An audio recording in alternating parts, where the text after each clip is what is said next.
Hello, everyone. Happy Thursday. Hope you guys are doing well. Hope the family is good. Hope all is good. Just bringing you an update, weekly update on market news. I don't know if you guys been watching the Fed lately, but they have risen rates again. So yesterday, Federal Chairman Jerome Powell announced that the Fed was going to raise rates by another 75 basis points, which is 0.75%.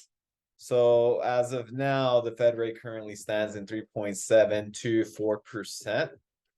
And just to give you a brief summary of what Jerome Powell said over the meeting, he basically remains hawkish in terms of fighting inflation. So the Fed seems to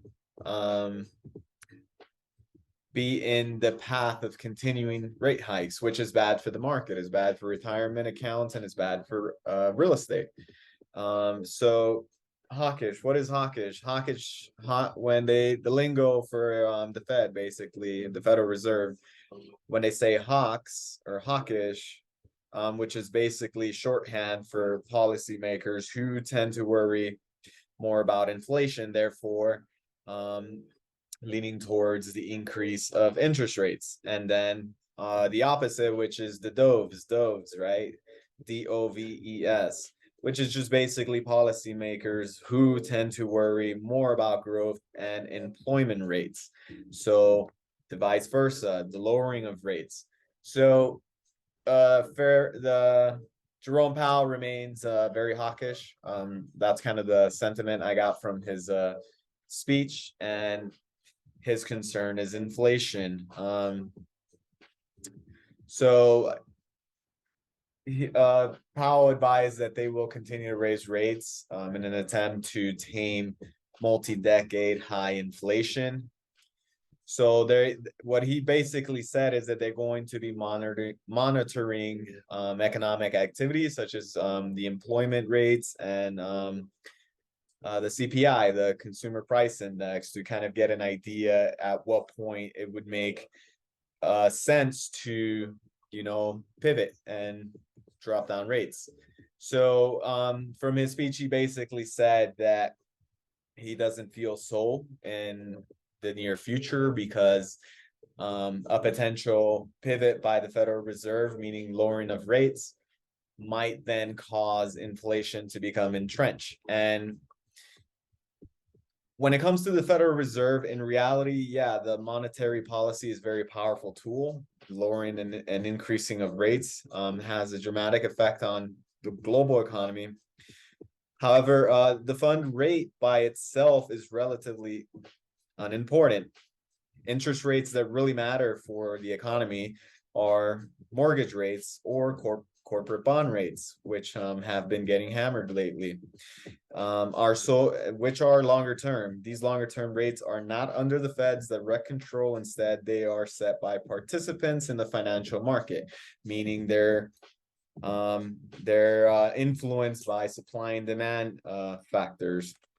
So the Federal Reserve, Jerome Powell, yesterday kind of made it clear that they don't influence energy prices. For example, what they influence is the demands. So what is going on in Ukraine with Russia that is pushing upward pressure, causing energy prices to rise?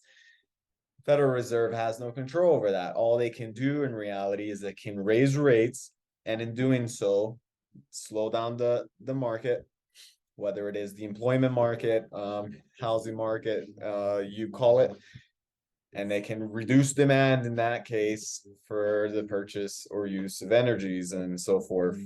So that's kind of what they did back in the 70s and 80s with the previous oil crisis that occurred during that time.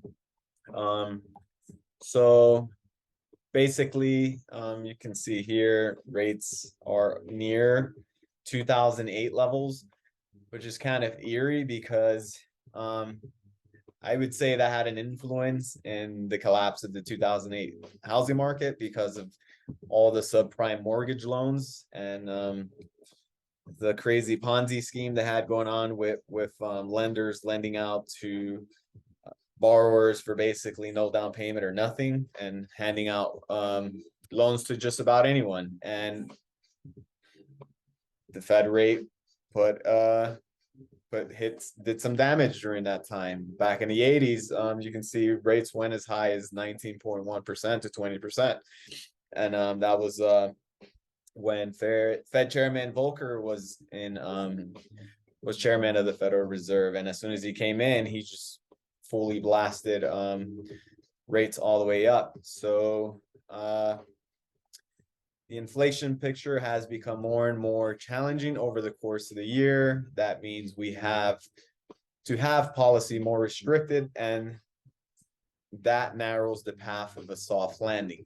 So they're not, the Federal Reserve is no longer using the term soft landing, which they were saying that they were going to be able to increase rates without pushing the economy or the economy into a recession, which we're clearly already in one, but that's what they were saying. They were aiming for a soft landing. So now, at the very least, they're stating that they are seeing it that it's going to be much more difficult for a soft landing to occur. So he continues to say that Jerome Powell continues to say that the labor market is strong. So that's where I come with this whole I get a hawkish sentiment from him, because the way he plans, or I am speculating he plans to fight inflation, is by hitting the job market, by reducing demands for consumer goods, and ultimately by increasing the unemployment rate, meaning less workers. He wants to kind of control wages because wages, in his view, add to inflation, because workers ask for higher wages, then therefore companies have to increase the prices of their goods and services to make up for the higher wages of employees, right? So it seems as Jerome Powell, one of his targets in order to fight inflation is raising rates and cooling off the job market, so potentially increasing the unemployment rate.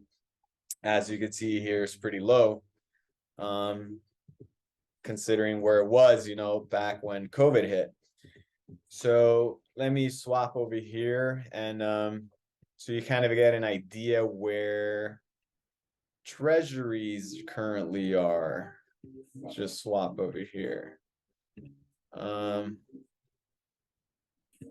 So yeah, treasuries continue to skyrocket, and in reality, treasuries react to what the Fed is saying, because when the Fed increases rates or whatnot, it takes time for it to take effect. But traders, on the other hand, are speculating, and then therefore begin to increase purchases of treasuries and whatnot.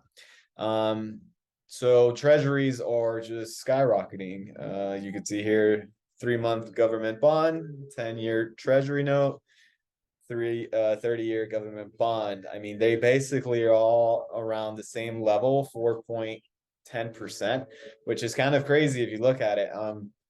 And I keep saying this, how does it make any sense for you to hold a 30-year bond, which pays you 4.16%, when you can get that return by just holding a 3-month bond, which it gives you 4.14%. That's where basically the yield curve, the inverted yield curve comes in. So I find that interesting, but I like to watch the bond market, because when the bond market collapsed, such as it did in during the COVID 2020, that's when the house of cards and the dominoes for everything come falling down. So you always want to keep an eye on the bond market. And yeah, is the 30-year bond in this example was basically skyrocketing up, as you can see here.